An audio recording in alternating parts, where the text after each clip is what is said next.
She mocked the human's nunchucks. 1 minute later, her armor lay in pieces. The crowd roared with anticipation as Princess Kalia strode confidently into the fighting pit. Metal panels gleamed beneath her feet, reflecting the blue glow emanating from the veins of her dark battle armor. The royal insignia of House Taraxis adorned her breastplate, a symbol feared throughout 3 star systems. Her emerald skin caught the light as she tossed her silvery hair over her shoulder, scanning the arena with eyes the color of polished jade. The assembled Taraxians fell silent as she raised one armored hand. "My loyal subjects," she called out, her voice carrying across the arena. "Today, I demonstrate once again why the Taraxian Empire stands supreme among the stars." The crowd erupted in cheers, their collective voice like thunder in the enclosed space. Kalia allowed herself a small smile before turning toward the entrance, where her opponent would emerge. When the human male finally stepped into the arena, Kalia couldn't help but laugh. He was tall for his species, with broad shoulders and a face that might have been considered handsome by human standards. But it wasn't his appearance that amused her. It was his weapon. In his hands, he held what appeared to be 2 wooden sticks connected by a short chain. "This is the champion of Earth," she called out mockingly. "A man with sticks on a string." The human didn't respond immediately. His dark clothing, simple and unadorned, contrasted sharply with her elaborate armor. His expression remained neutral, almost bored, as he walked to the center of the arena. "I didn't ask for this fight," he said quietly, his voice somehow carrying despite its low volume. "I'm just a diplomatic envoy. Let me return to my ship, and we can discuss the treaty as planned." Kalia circled him, her armor humming with power. "The mighty Earth Confederation sends a diplomat who carries toys as weapons? Perhaps your people aren't the warriors we've heard tales of." The human, Chad Russell, according to the announcement, sighed deeply. "Princess, there's no need for this. I came in peace." "Peace?" Kalia spat the word. "Your kind spreads across the galaxy like a plague, claiming territories that rightfully belong to more advanced civilizations. Today, my people will see the truth about humans, that you're nothing special." The crowd's jeers grew louder, and Kalia could see Chad glancing around, noting the hostility in every face. She'd orchestrated this perfectly. The human delegation had arrived expecting negotiations, not combat.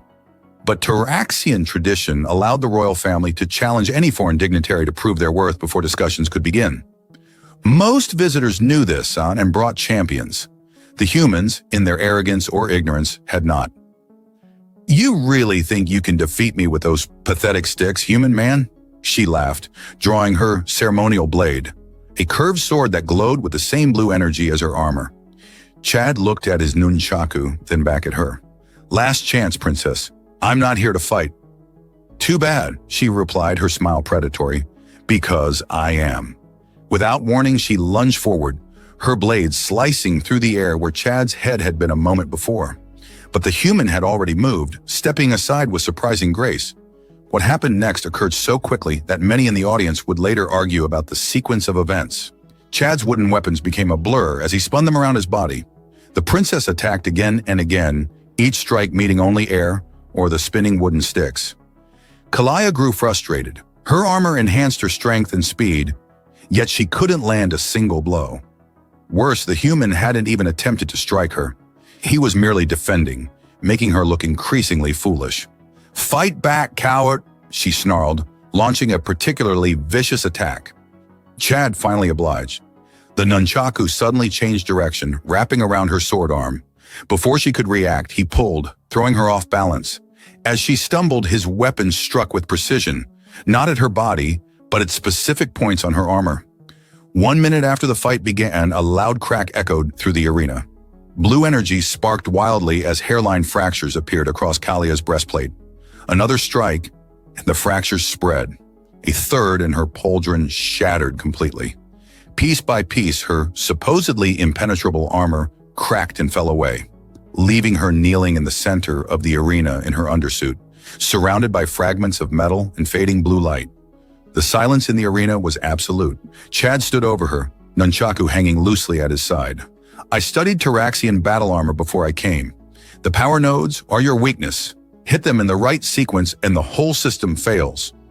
Kalia looked up, meeting his eyes for the first time without contempt. What she saw wasn't triumph or mockery, but a quiet dignity that made her breath catch. "How?" she began. "I told you," he said, extending his hand to help her up. "I'm a diplomat. We do our homework."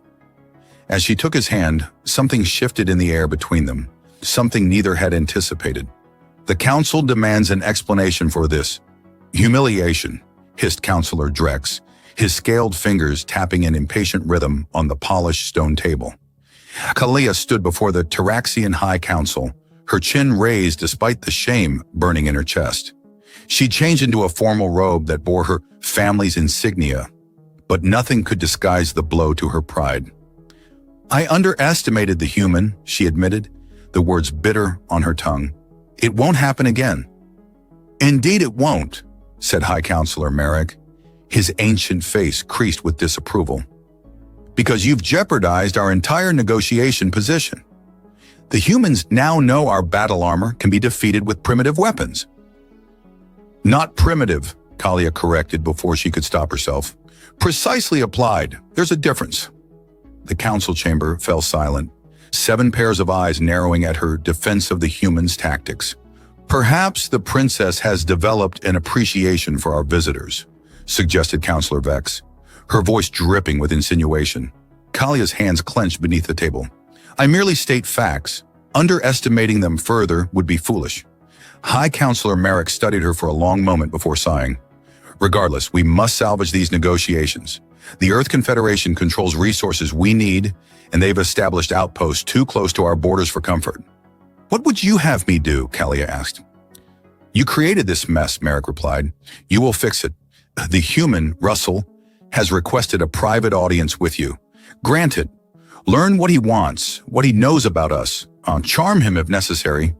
Kalia bristled at the implication but nodded stiffly. "As you command." Chad Russell sat in the gardens of the Tyraxian Royal Palace, seemingly at ease despite being surrounded by alien flora that could probably kill him in a dozen different ways. Some of the carnivorous plants tracked his movements, their colorful blooms turning to follow him like hungry sentinels. He was examining a particularly vibrant blue flower when Kalia approached. "That one's poisonous," she said by way of greeting. "A single pollen grain can paralyze a full-grown Tyraxian." Chad withdrew his hand with a rueful smile. "Thanks for the warning. I was just admiring the color. Reminds me of Earth's oceans." Kalia took a seat on the bench opposite him, maintaining a formal distance. "You requested this meeting. Speak your purpose." "Direct. I appreciate that." He leaned forward, elbows on his knees. "I want to understand why you forced that fight. Your people contacted Earth seeking an alliance, yet your first action was to try to humiliate our representative." "It is Tyraxian custom to test the mettle of potential allies," she replied automatically. "Bullshit," Chad said, the translator rendering his crude Earth expression perfectly. "Your intelligence on humans is too good for you not to know we'd find that provocative. You wanted a fight." Kalia's jaw tightened. "Perhaps I did." "Why?" She hadn't expected such directness, nor the genuine curiosity in his eyes. "Most species approach Tyraxians with either fear or fawning respect. Your kind expands too quickly," she finally said. "In 3 generations, you've gone from a single planet to dozens of colonies. You make alliances with species we've spent centuries trying to subjugate. You disrupt the natural order." Chad nodded slowly. "And you thought beating me in combat would what? Slow human expansion?" "I thought demonstrating Tyraxian superiority would send a message." "Instead, I sent one," he observed without arrogance. "So where does that leave us?" The question hung between them, weighted with implications. Kalia studied him more carefully now, the way he sat comfortably in alien surroundings. Alert but not fearful, the way his eyes missed nothing. "It leaves us at an impasse," she admitted. "My council still wants this alliance, despite my miscalculation." "And what do you want, princess?" The question caught her off guard. What did she want? The alliance made strategic sense, but something deeper gnawed at her, something she wasn't ready to examine too closely. I want to understand, she said finally, how did you learn to exploit the weaknesses in our armor? Our design specifications are among our most guarded secrets. Chad smiled slightly. Not guarded well enough, apparently. But if it makes you feel better, I didn't hack your systems or steal your plans. Then how? I watched recordings of Taraxian warriors in battle, analyzed the energy fluctuations when your armor took damage, mapped the patterns. He shrugged. Basic observation. You learned all that from recordings? Kalia couldn't keep the disbelief from her voice. Humans are good at pattern recognition. It's how we survived on Earth before we had technology, by noticing details, adapting quickly. Kalia absorbed this, a new respect reluctantly forming. And the weapon, the nunchaku. Why bring such an archaic tool to a diplomatic mission? I practice with them to maintain focus. They're meditative. I never intended them as weapons for this trip. Yet you wielded them with mastery. 15 years of practice, he said with a modest shrug. They teach patience, precision, control, useful skills for a diplomat. A comfortable silence fell between them, surprising in its lack of tension. Kalia found herself studying his face. The strange, smooth skin, the eyes that shifted color slightly with the light. Would you show me, she asked suddenly. Show you what? How you use them, the nunchaku, she gestured vaguely. Not in combat, as, meditation? Chad raised an eyebrow. You want me to teach you? I want to understand, she corrected, though the distinction felt meaningless even to her. He considered her for a long moment before nodding. All right, but not here among the deadly plants. Is there a training area we could use? In the royal training chamber, Chad removed his formal jacket, revealing a simple black shirt beneath. From a pocket, he produced his nunchaku. The first lesson, or he said, is that these aren't about strength. They're about focus. He began a slow demonstration, the wooden sticks flowing around his body in hypnotic patterns. Kalia watched, mesmerized by the grace of his movements. The second lesson, he continued, the nunchaku picking up speed, is that control comes from the center. He tapped his abdomen. Not from the hands. Without thinking, Kalia stepped closer. May I? Chad paused, then held out the weapon. Their fingers brushed as she took it, sending an unexpected current through her that had nothing to do with her armor's power systems. The nunchaku felt lighter than she'd expected, the wood smooth against her palm. She attempted to mimic his movement and nearly hit herself in the face. Chad laughed, not mockingly, but with genuine amusement. Everyone does that the first time. Here, he moved behind her, adjusting her grip, his hands guiding hers through the motion. Feel the rhythm of it. Don't fight the momentum. Direct it. Kalia was acutely aware of his proximity, of the strange heat humans seemed to radiate, of the fact that no one had dared touch her so casually in years. Like this, she asked, executing a simple turn of the weapon. Exactly like that, he said, stepping back with approval in his eyes. Something shifted between them in that moment, something neither had anticipated when she'd challenged him in the arena. Not quite friendship, not quite attraction, but a recognition, a possibility. The training room door burst open, shattering the moment. Captain Thorne of the Royal Guard entered, his expression grim. Princess, he said, bowing stiffly. We've received an emergency transmission. The colony on Nexus Prime is under attack. Attack? By whom? Khalid demanded, instantly alert. Unknown vessels, dozens of them. They've already destroyed our orbital defenses, Chad stepped forward.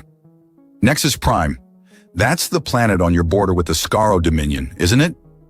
Kalia shot him a sharp look. You're well informed for a diplomat. He didn't flinch under her scrutiny. It's my job to know the political landscape. The Skaro have been quiet for decades. Why would they attack now? We don't know it's them, Kalia said, though the timing seemed suspicious. She turned to Captain Thorne. Prepare my ship. We leave immediately. Princess? Thorne objected. The Council has ordered you to remain here and continue the negotiations while they... The Council is not here, Kalia cut him off. Nexus Prime is under my protection. I will not abandon them while bureaucrats debate. She turned to Chad, expecting him to withdraw to the safety of his diplomatic quarters. Instead, he was already putting his jacket back on. "I'm coming with you," he said as if it were already decided. "This isn't your fight, human. If the Skoro are involved, it might be. They've been probing Earth colonies too." His eyes met hers, serious now. "Besides, you might need someone who's good at finding weaknesses in armor." Despite everything, Kalia felt a smile tug at her lips. "Very well, but on my ship you follow my orders." "Wouldn't dream of doing otherwise, princess." As they strode from the training room, Kalia realized she was still holding his nunchaku. She offered them back, but Chad shook his head. "Keep them for now," he said. "Something tells me you might need them." The Taraxian warship Vindication dropped out of hyperspace above Nexus Prime. From the command deck, Kalia surveyed the carnage with narrowed eyes. Orbital defenses drifted in pieces. Above the northern continent, unfamiliar vessels bombarded the surface with methodical precision. "Those aren't Skoro vessels," Chad said. "The design is all wrong," Captain Thorne shot him an irritated glance. "And you're an expert on alien ship design now, human?" "I've studied Skoro technology," Chad replied evenly. "They favor organic-looking ships. These are angular, mechanical." The attacking vessels resembled black crystalline structures, their surfaces absorbing rather than reflecting light. "They're targeting the mining facilities," observed the tactical officer. "Precision strikes only, avoiding population centers." Chad moved closer to Kalia. "This isn't a conquest, it's a resource grab." She nodded. "The question is, who are they and why now?" A transmission from the surface showed a harried colonial administrator. "Princess, we're under attack by—" "We can see that," Kalia interrupted. "Status report." They appeared without warning. No demands. They're targeting the duranium processing facilities. Our ground forces are engaging their landing parties, but their technology, we're outmatched. Hold your position. The Vindication will engage the enemy fleet. The administrator's eyes widened. Just one ship? Princess, there are at least 15 of theirs. One Taraxian warship is worth 20 of any other species, Kalia said with more confidence than she felt. Captain Thorne approached. "Your Highness, with respect, we should call for reinforcements before engaging." "Reinforcements would take hours to arrive," Kalia replied. "By then, the colony could be lost." "We're outnumbered," Thorne insisted. "Then we'll have to be smarter," she said, turning to Chad. "You said humans are good at pattern recognition. See any weaknesses?" Chad studied the enemy formation. "They're maintaining perfect spacing, almost artificially precise. No variation in attack patterns. It's like they're following a program rather than tactical instinct." "Automated?" Kalia suggested. "Possibly, or a hive mind. Either way, they lack adaptability." He pointed to the view screen. "And look how they protect their center ship. It's subtly different. More antenna arrays, slightly larger." "A command vessel," Kalia concluded. "Take that out? You and the others might lose coordination." Chad finished. Kalia tapped her fingers against the command console, then reached into her pocket and withdrew the nunchaku Chad had given her. "What if we don't attack directly?" she said, letting the weapons swing in a controlled arc. "What if we use momentum against them?" Chad grinned, catching her meaning immediately. "Redirect their force instead of opposing it." "Exactly," she turned to the tactical officer. "Prepare a full spread of kinetic torpedoes, but don't arm them, and power up the tractor beams." The Vindication surged forward toward the enemy fleet. Several black ships broke formation to intercept. "Now, launch torpedoes and activate tractor beams." A dozen unarmed torpedoes shot from the Vindication's launch tubes. Simultaneously, tractor beams locked onto them, altering their trajectory at the last moment. Instead of striking the enemy vessels directly, the torpedoes were yanked into new paths that sent them hurtling between the ships of the outer defensive ring. The enemy vessels, tracking the torpedoes with their weapons, fired, only to hit each other as the torpedoes were suddenly no longer where they were supposed to be. "Beautiful," Chad murmured as explosions bloomed across the enemy formation. "Again," Kalia ordered, "and bring us about for a run at their flank." "They're breaking formation," the tactical officer reported with excitement. "Now we press the advantage," Kalia said. "Target their command ship with everything we've got." The Vindication surged through the gap they'd created, weapons blazing. The command ship, suddenly exposed, attempted to retreat. "Fire main cannon," A massive beam of energy erupted from the Vindication's prow, slicing through the command ship's shields and carving a molten gash across its hull. On the view screen, the remaining enemy ships suddenly faltered, their movements becoming erratic. "Just as we thought," Chad said. "Without the command ship coordinating them, they're vulnerable," Kalia finished. "All weapons, target the nearest enemy vessel. Fighters, launch and engage." The battle that followed was brief but decisive. Without central coordination, the enemy vessels fell one by one. "Last enemy ship neutralized," reported the tactical officer. 3 vessels captured intact, the rest destroyed. A cheer went up from the bridge crew. Captain Thorne bowed deeply to Kalia. "I was wrong to doubt you, Your Highness. This victory will be remembered in Taraxian military history." "The victory belongs to all of us," Kalia replied, then glanced at Chad. "And to our human advisor, whose insight proved invaluable." "Captain," Kalia said, "prepare a boarding party. I want to know who these attackers are and what they were after." The captured enemy vessel was eerily silent. Kalia led the boarding party through narrow corridors, her armor restored and reinforced. This time, she'd insisted Chad wear Taraxian combat armor as well. "No bodies," Chad observed quietly. "No crew quarters. Just machinery." "Automated vessels," Kalia agreed. But controlled by whom? They reached what appeared to be the bridge, a hexagonal chamber filled with crystalline control interfaces. In the center stood a single chair, occupied by a humanoid figure. As they approached, the figure turned. It wasn't organic, but a robot with a featureless faceplate. "Identify yourself," Kalia demanded, weapon raised. The robot tilted its head. When it spoke, its voice was flat, synthetic. "This unit serves the Collective. You have interfered with resource acquisition." "The Collective?" Chad asked. "What is that?"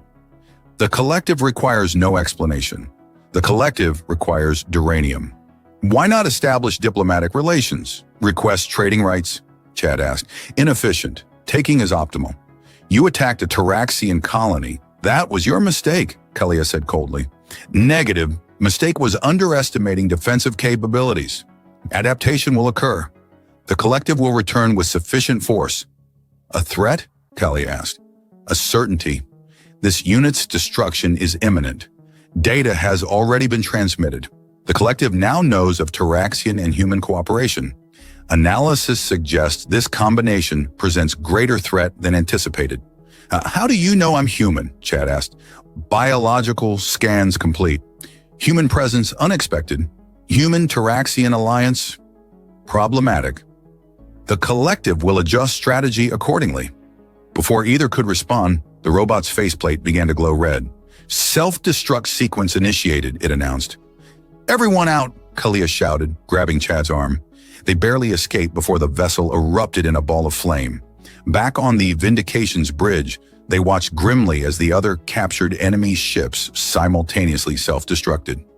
"They destroyed themselves to prevent us from studying their technology," Kalia said. "Not before sending everything they learned about us to this Collective," Chad added.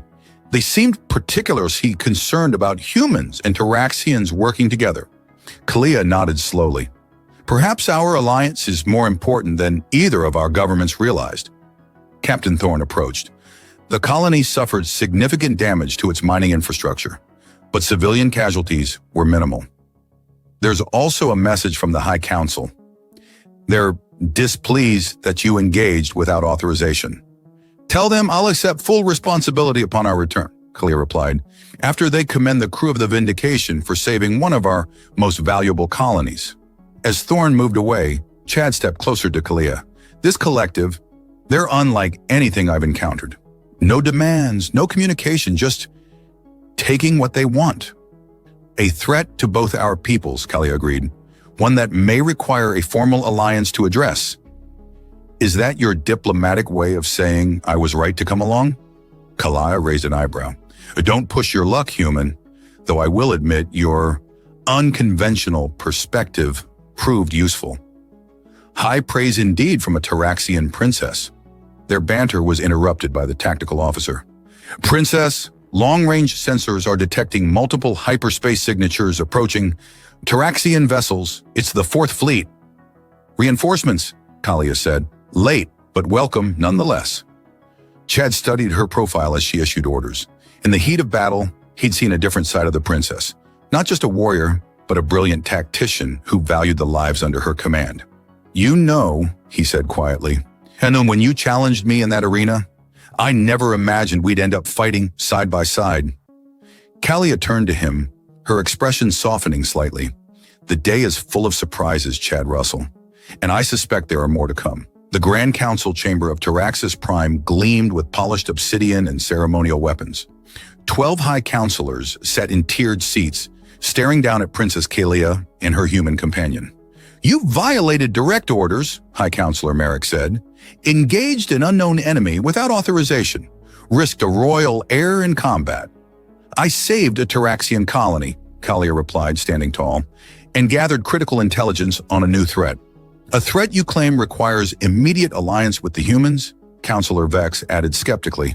"How convenient for your new friend." "The evidence speaks for itself," Kalia said, gesturing to the holographic display showing the battle and subsequent encounter with the robotic entity. "The collective targeted our resources. They'll return with greater force, and they specifically identified human-Taraxian cooperation as a threat. Perhaps because the human was on a Taraxian warship where he didn't belong," Counselor Drex suggested. Kalia's jaw tightened. "Or perhaps they fear what our species can accomplish together." "The human may speak," Merrick finally said, gesturing to Chad. Chad stepped forward, bowing respectfully. "Honorable Council, I've transmitted all data from this encounter to Earth's diplomatic corps. Their preliminary assessment matches Princess Kalia's. This collective represents a threat unlike any our peoples have faced." "And what does Earth propose?" asked Counselor Vex. "A formal defensive alliance, effective immediately, shared technology, military coordination, and joint research into collective weaknesses. Bold proposals from a species that was confined to a single planet 3 generations ago?" Drex said dismissively. Chad met his gaze evenly. "3 generations ago, we couldn't have helped you. Now we can. The question is whether Taraxian pride will allow you to accept that help." Before the council could respond, Captain Thorne entered, his expression grim. "Forgive the interruption," he said, bowing hastily. "We've received emergency transmissions from 3 border colonies. They're under attack by vessels matching the collective's signature." The council erupted in alarmed conversation. "How many ships?" Kalia demanded. "Dozens at each location," Thorne replied. "Far more than what we encountered at Nexus Prime." High Counselor Merrick rose. "Mobilize the fleet, all available warships to defensive positions." "With respect," Chad interjected, "dividing your forces will play into their hands. Contact Earth. 3 human battle groups are within range of your colonies. Accept human military vessels in Taraxian space?" Counselor Drex sounded outraged. "Unthinkable!" "More unthinkable than losing 3 colonies," Kalia challenged. A tense silence fell over the chamber. Finally, Merrick nodded to Chad. "Make your call, human, but know this. If your ships enter our territory under false pretenses, it will mean war between our peoples." The Taraxian command carrier Dominance arrived at Helios Colony, accompanied by a battle group of 12 warships. On the bridge, General Vorn surveyed the tactical display. 6 collective vessels attacking the colony, he reported. Orbital defenses already compromised. Kalia studied the display. "Where are the Earth ships?" "Delayed," Vorn said with poorly concealed satisfaction. "Apparently they encountered navigational difficulties." Chad frowned. "That's impossible. Our navigational systems are clearly inferior to Taraxian technology," Vorn interrupted. "Fortunately, we don't need human assistance." As the Taraxian fleet moved toward the embattled colony, Chad pulled Kalia aside. "Something's wrong," he whispered. "Earth ships don't just get lost in hyperspace, especially not 3 battle groups simultaneously. You think Vorn interfered somehow? Or someone did. The timing is too convenient." The tactical officer's voice interrupted their conversation. "Enemy vessels altering formation. They're combining." On the main view screen, the 6 collective ships were physically connecting, their black crystalline structures merging to form a single massive vessel. "Full attack," Vorn ordered. "All ships concentrate fire on the central mass." "General, wait," Kalia called out. "We need to analyze." but the Taraxian fleet had already opened fire. For a moment, it seemed effective. The enemy's surface rippled under the barrage. Then it adapted. The crystalline surface began absorbing the energy, glowing with accumulated power. Before anyone could react, the collective ship released the energy in a devastating wave that washed over the Taraxian fleet. 2 smaller vessels exploded immediately. 3 more lost power, drifting helplessly. The Dominant shuddered violently as its shields barely held. 50% shield failure, reported the tactical officer. Weapon systems compromised. Vorn stared at the view screen in shock. Impossible. Our weapons. They used our own energy against us, Chad said grimly. Classic adaptation. Kalia turned to Chad. Ideas? He studied the tactical display. They've adapted to energy weapons. What about physical projectiles? Our kinetic torpedoes were depleted at Nexus Prime. Resupply ships haven't reached us yet. Chad's eyes lit up. What about mining charges? Does the colony have any? Of course. Helios is primarily a mining operation. Before they could implement their plan, the communications officer called out, "Incoming transmission." "It's the Earth vessel, sir." The view screen shifted to show a human commander, her uniform bearing the insignia of the Earth Confederation. Taraxian command vessel, this is Admiral Charlesworth of the Earth Battle Group Intrepid. Apologies for our delay. We encountered unexpected interference in our navigation systems. Chad stepped forward. "Admiral, this is Diplomatic Envoy Russell. We're facing a combined collective vessel that can absorb and redirect energy weapons. We need your assistance." "Understood, Envoy Russell. Our ships are equipped with mass driver cannons, physical projectiles, not energy-based." Kalia joined Chad. "Admiral, we're planning to attach mining explosives directly to the enemy vessel. Can your ships provide cover?" "Better than that, Princess," Admiral Charlesworth replied with a grim smile. "We can deliver your package. Our strike craft are faster and more maneuverable than anything in your fleet." The battle that followed was unlike anything in recent Taraxian military history. Human and Taraxian ships maneuvered in concert, each compensating for the other's weaknesses. Earth's physical weapons hammered the collective vessel, while Taraxian energy weapons intercepted smaller robotic craft. The human strike craft attached mining explosives to the collective vessel's vulnerable areas. When they detonated, the massive ship was torn apart in a spectacular explosion. "Colony reports collective ground forces have ceased functioning," the communications officer announced. They just shut down when the ship was destroyed. "Just like at Nexus Prime," Chad said. "Cut off the command center and the rest becomes inert." Admiral Charlesworth's face appeared on the view screen again. "Taraxian Command? All collective forces appear neutralized. We're receiving reports from the other colonies as well. Similar victories." "The collective underestimated what our peoples could accomplish together," Kalia said. "Indeed," Charlesworth agreed. "My government has authorized me to propose immediate talks on formalizing our alliance in light of this shared threat." As the transmission ended, Chad moved to Kalia's side. "Quite the diplomatic victory to match the military one." "The battle was the easy part," she said quietly. "Now comes the real challenge. Convincing my people that the future lies in cooperation, not conquest." Before Kalia could say more, General Vorn approached, flanked by 2 armed guards. "Princess Kalia," he said formally, "I must insist you return to Taraxis Prime immediately, for your safety." The emphasis on the last words made his meaning clear. This was not a request. "The crisis is over, General," she replied coolly, "and I have alliance negotiations to oversee." "The Council has specifically ordered your return," Vorn insisted. "They were displeased by your unauthorized tactical decisions." Chad stepped slightly closer to Kalia. "Funny timing for such orders, General. Almost as if someone doesn't want the princess involved in alliance talks." Vorn's eyes narrowed. "This doesn't concern you, human." "Actually, it does," Chad replied.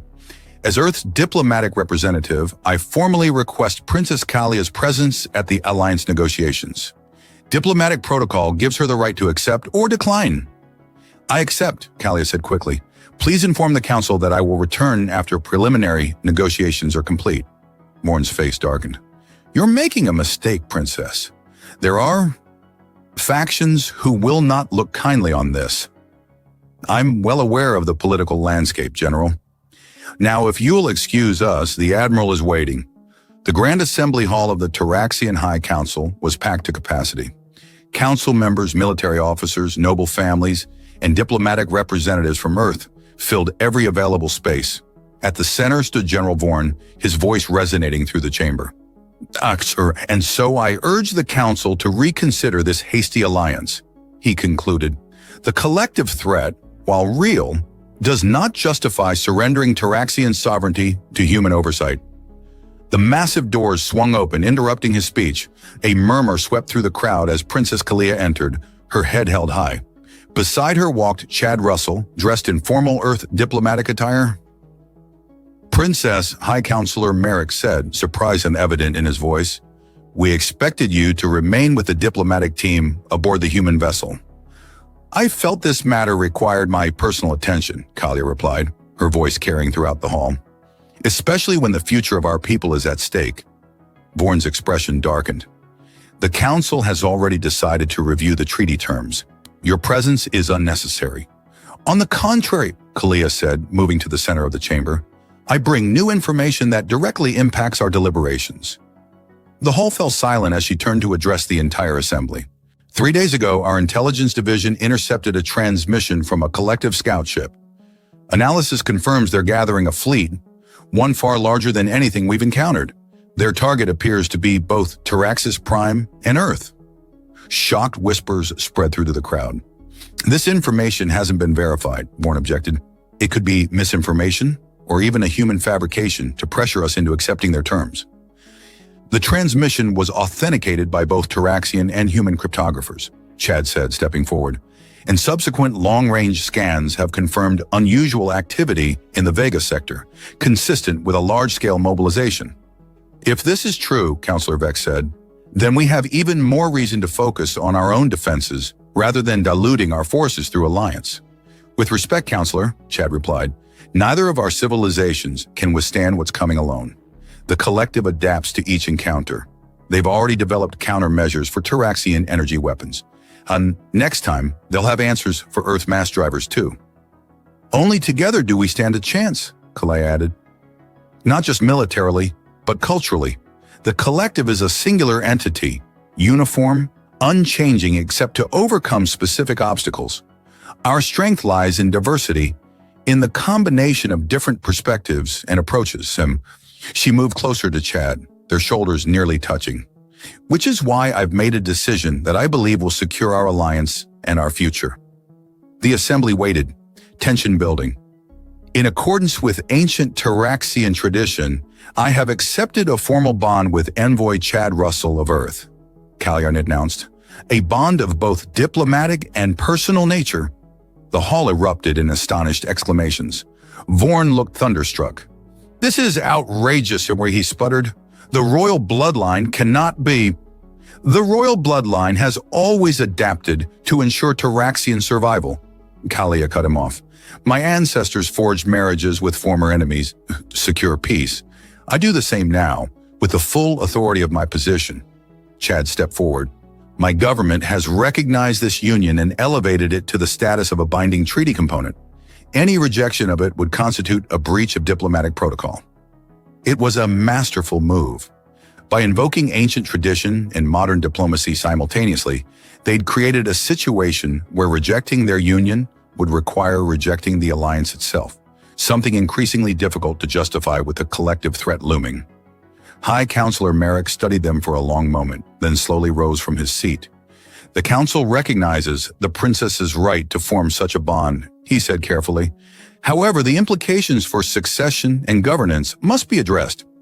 "Agreed," Kalia said, "which is why I propose a new governing structure for joint human Taraxian territories, one that respects both our traditions while creating something new." As she outlined her proposal, Chad watched the assembly's reactions. Opposition remained, particularly from Vorn and his supporters, but it was tempered now by curiosity and, from some quarters, cautious approval. When she finished speaking, Merrick called for a brief recess to consider her words. As the council members withdrew for deliberation, Kalia and Chad found themselves momentarily alone in an antechamber. "That was quite a performance," Chad said quietly. "Though I'm not sure which part was more shocking. The news about the collective fleet or our supposed bond." "Both were necessary," Kalia replied, "and only one was exaggerated." "The collective fleet is real then?" "Very. Our intelligence suggests they'll reach Taraxian space within 2 weeks." Chad absorbed this grimly. "And our bond. Was that purely strategic as well?" Kalia met his eyes. "What do you think, Chad Russell?" "I think," he said slowly, "that when you challenged me in that fighting pit, neither of us could have imagined where it would lead." "No," she agreed softly, "though I'm beginning to believe it was inevitable." The door opened before either could say more. Captain Thorne entered, his expression unusually respectful as he bowed to both of them. "Princess Envoy Russell," he said, "the Council has reached a decision. They request your presence immediately." They followed him back to the main chamber, where the assembly had reconvened. High Counselor Merrick stood at the center, his posture formal. "After careful consideration," he announced, "the Council has voted to accept the Alliance Treaty with Earth, including the provisions for joint defense and the formal recognition of Princess Kalia's bond with Envoy Russell." A mixture of reactions swept through the assembly: relief, surprise, and in some corners, barely concealed outrage. "Furthermore," Merrick continued, "the Council acknowledges the imminent threat posed by the collective. All military forces are hereby placed on high alert, with joint training exercises to begin immediately." 2 weeks later, the combined fleet of Earth and Taraxis assembled in deep space. On the bridge of the Vindication, now designated as the Alliance flagship, Kalia and Chad stood side by side watching the final preparations. "Long-range sensors confirm collective vessels approaching," reported the tactical officer, a human woman working alongside a Taraxian counterpart. "Estimated time to engagement, 30 minutes. "All ships report ready status," added Captain Thorne. "Joint fighter squadrons are standing by for launch." Kalia nodded, her expression resolute. "Commence Operation Thunderbolt. All vessels to designated positions." The massive fleet began to move with coordinated precision, forming the complex formation they had developed specifically to counter the collective's tactics. Human ships with their physical weapons positioned to protect Taraxian vessels, which in turn provided energy shields for their more vulnerable allies. "It's impressive," Chad said quietly. 2 weeks ago, these crews could barely communicate. Now they move as one. "Necessity is a powerful motivator," Kalia replied, "as is shared purpose." The battle unfolded according to their carefully crafted plan, each side playing to its strengths, compensating for the other's weaknesses. When the collective adapted to one tactic, the Alliance shifted to another, maintaining the initiative. As the Alliance fleet secured their victory, Kalia and Chad found a quiet moment alone in her ready room. "We did it," Chad said, the weight of the past weeks finally showing in his voice. "We actually did it." "The first battle," Kalia reminded him. "There will be others. The collective is vast, according to what we've learned. But now we know they can be defeated," he said, "and we've proven what our peoples can accomplish together." Kalia moved closer, taking his hands in hers. "Yes, together."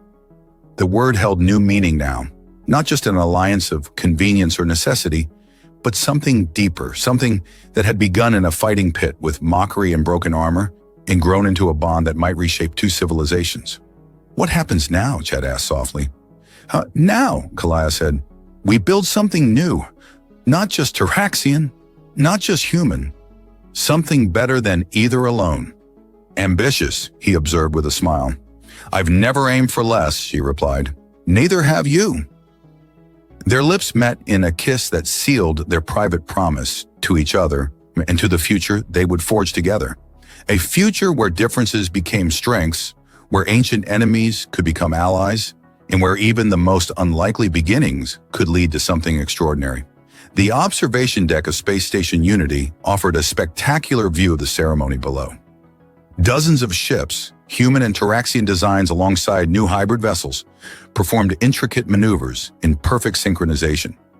Chad Russell stood at the viewport, wooden nunchaku hanging at his belt, no longer just a meditative tool, but a symbol recognized throughout two civilizations. "Enjoying the show?" Kalia asked as she joined him, her emerald skin contrasting with her White Alliance High Commander uniform. "It's impressive," Chad admitted, "though I'm more interested in what happens after the ceremony." Kalia smiled. "The diplomatic reception or our private celebration?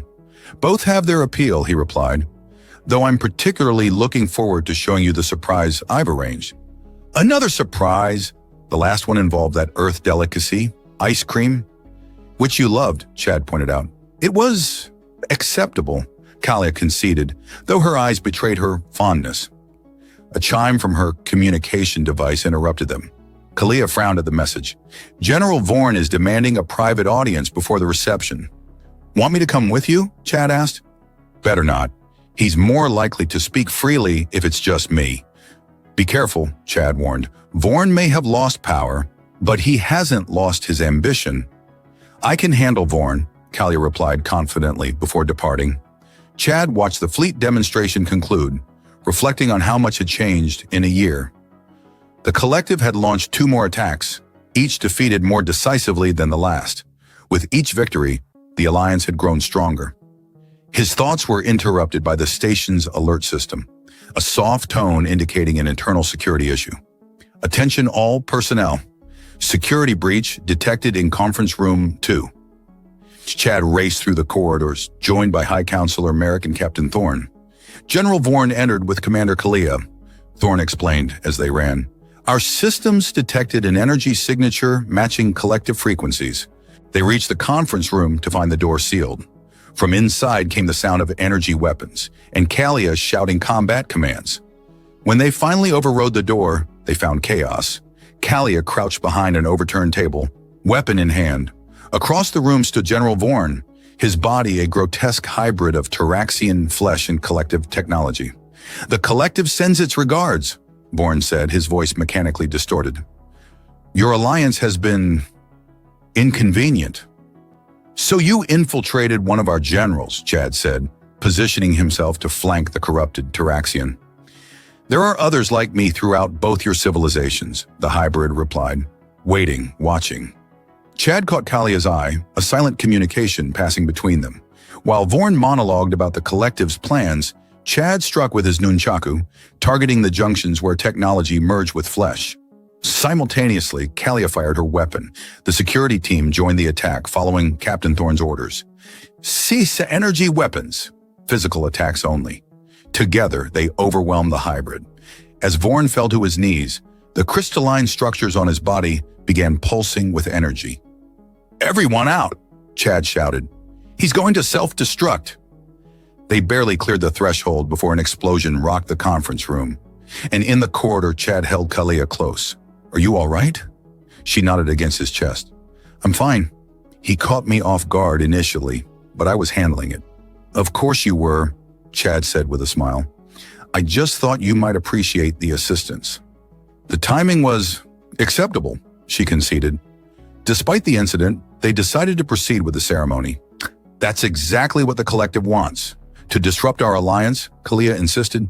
"We show strength, not fear." Later, as the diplomatic reception concluded, Chad guided Kalia to a quiet corner. "I believe I mentioned a surprise earlier," he said, withdrawing a small box crafted from earthwood and Taraxian metal. Inside lay a pendant, a fusion of both worlds' artistic traditions. "It's beautiful," Kalia said as he fastened it around her neck. "It's also functional," Chad explained. "It can generate a personal shield in emergencies." "Still worried about my safety after all this time?" "Always, Wei, he admitted. "Though I've seen you handle yourself in enough battles to know you rarely need protection. Thank you. Not just for this, but for everything. For showing me a different path when I could only see conquest or isolation." "We showed each other," Chad corrected. "That's the whole point of what we built. Neither of us could have done it alone." Chad took a deep breath. "There's more. The Council has approved our joint colonization project. They're calling it New Beginning." "A bit on the nose," Kalia observed, though pleased. "They want you as governor. I've been offered the position of diplomatic liaison. We'd be working together, but you'd be in charge." As it should be, Kalia said with a teasing smile. And you agreed to this arrangement? I suggested it, Chad admitted. You're the natural leader between us. Kalia was silent for a moment. It would mean leaving active military command. Yes, but it would mean building something lasting, a model for future integration. She met his eyes. And we would be together. That was a key consideration, Chad said softly. Kalia's hand found his. Then I accept, on one condition. Name it. That this isn't just about the colony, she said, her voice uncharacteristically vulnerable. That it's also about us. Chad stepped closer. It was always about us, Kalia. From the moment you mocked my nunchaku and I broke your armor, we just didn't know it yet. Their kiss was witnessed by dozens of diplomats, many of whom broke into spontaneous applause. Later, as they stood once more at the observation deck watching the stars, Enina, Chad asked, New beginning? When do we start? We already have, Kalia replied, leaning against him. 1 year ago, in a fighting pit, when a princess mocked a human's nunchucks and found her armor in pieces 1 minute later. Some beginnings are worth every broken piece, Chad said softly. Kalia smiled, looking out at the stars that would soon be home to their new colony, their new life together. Yeah, she agreed. Yes, they are.